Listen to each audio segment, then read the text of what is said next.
नमस्कार, मैं हूं अंजलि और आप देख रहे हैं आरपीएस समाचार।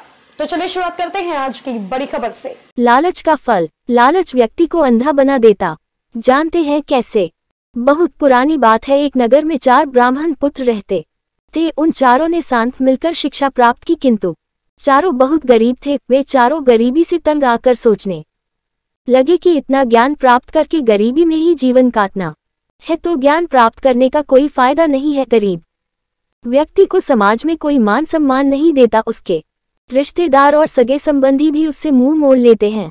ज्ञान से धन अर्जन भी किया जा सकता है, तो हमें भी इस ज्ञान का उपयोग गरीबी दूर करने में करना चाहिए। यह सोचकर वे चारों धन प्राप्त करने के लिए दूसरे नगर की ओर चल दिए। रास्ते में वे पवित्र नदियों में स्नान करते और मंदिरों के दर्शन करते हुए जा रहे थे। एक स्थान पर उन्हें आश्रम दिखलाई दिया। वे चारों उस आश्रम में चले गए। उन्होंने वहां एक योगी को देखा जिनके चेहरे पर तेज था। चारों ने उन योगी महाराज को प्रणाम किया और वहीं रुक गए। योगी ने चारों से पूछा, तुम कौन हो और किधर जा रहे हो? चारों ब्राह्मण पुत्रों ने अपना परिचय दिया और बतलाया, हम बहुत गरीब हैं और गरीब होने के कारण समाज में हमें कोई मान सम्मान नहीं देता। इसी कारण धन कमाने की कामना से घर से निकलकर दूसरे नगर जा रहे हैं।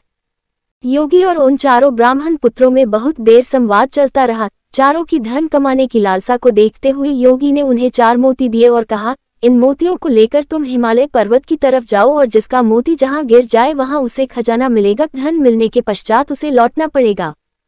चारों ब्राह्मण पुत्र योगी को प्रणाम करके मोती लेकर हिमालय की दिशा में चल दिए। जाते जाते रास्ते में एक ब्राह्मण पुत्र के हाथ से मोती गिर गया। जब वहां खुदाई की तो वहां तांबे की खदान मिली। उसने अपने मित्रों से तांबा लेकर वापस घर चलने के लिए कहा। इस बात पर उसके साथी बोले, इस तांबे से हमारी गरीबी दूर नहीं हो सकती। जिसके हाथ से मोती गिरा था वह इच्छानुसार तांबा लेकर घर चला गया। शेष तीनों हिमालय की तरफ चल दिए। चलते चलते एक और मित्र के हाथ से मोती गिर गया। जब उस स्थान को खोदा गया तो वहां चांदी की खदान मिली। वह बोला, अपनी इच्छानुसार चांदी लेकर घर चलते हैं। शेष दोनों ब्राह्मण पुत्र बोले, पहले तांबा मिला, अब चांदी निश्चय ही आगे सोना मिलेगा, इसीलिए हमें आगे चलना चाहिए। दूसरा साथी चांदी लेकर घर चला गया और शेष दोनों आगे चल दिए। आगे जाते समय कुछ दूर चलने पर तीसरे के हाथ से भी मोती गिर गया। जब उस स्थान को खोदा तो वहां सोने की खदान मिली। तीसरे मित्र ने कहा, अब अपनी शक्ति अनुसार यहाँ से सोना ले लेते हैं और घर वापस चलते हैं। इस सोने से हमारी गरीबी दूर हो जाएगी। चौथा ब्राह्मण पुत्र बोला, हमें पहले तांबा फिर चांदी और अब सोना मिला है। अगर हम आगे जाते हैं तो निश्चय ही हमें हीरे जवाहरात मिलेंगे। थोड़े से ही हीरे जवाहरातों से हम बहुत धनवान बन जाएंगे। हमें आगे चलना चाहिए। तीसरा ब्राह्मण पुत्र बोला, मैं तो इतने में संतुष्ट हूँ। तुम्हें अगर आगे जाना है तो तुम जा सकते हो, मैं यहीं बैठकर तुम्हारा इंतजार करूंगा। चौथा मित्र उसे छोड़कर आगे चल दिया। रास्ता बहुत कठिन था, फिर भी वह आगे बढ़ता ही जा रहा था। आगे रास्ते में उसे एक व्यक्ति मिला जिसके सिर पर चक्र घूम रहा था। ब्राह्मण पुत्र ने उस व्यक्ति से पूछा, यह चक्र तुम्हारे सिर पर क्यों घूम रहा है? उद्धरण चिन्ह।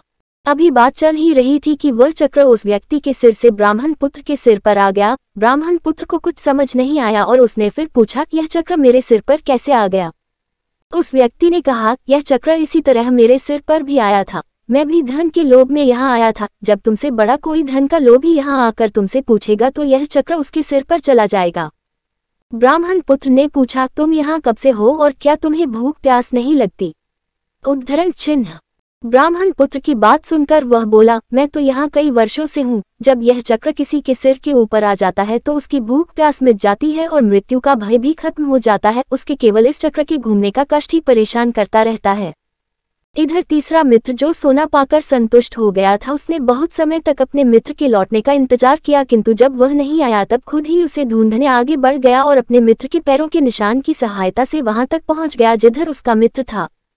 उसने देखा कि चौथा मित्र एक स्थान पर बैठा है और उसके सिर पर चक्र घूम रहा है। उसने अपने मित्र से सारा माजरा जानना चाहा। चौथे मित्र ने पूरी कहानी सुना दी और उस चक्र को भाग्य का चक्र बतलाया। तीसरे मित्र ने कहा, यह भाग्य का नहीं अपितु लालच का चक्र है। मैंने तुम्हें कितना समझाया पर तुम नहीं माने। विद्या की तुलना में बुद्धि का स्थान ऊपर है। तुमने विद्या तो प्राप्त कर ली किंतु अपनी बुद्धि से अच्छे बुरे की पहचान नहीं कर सके।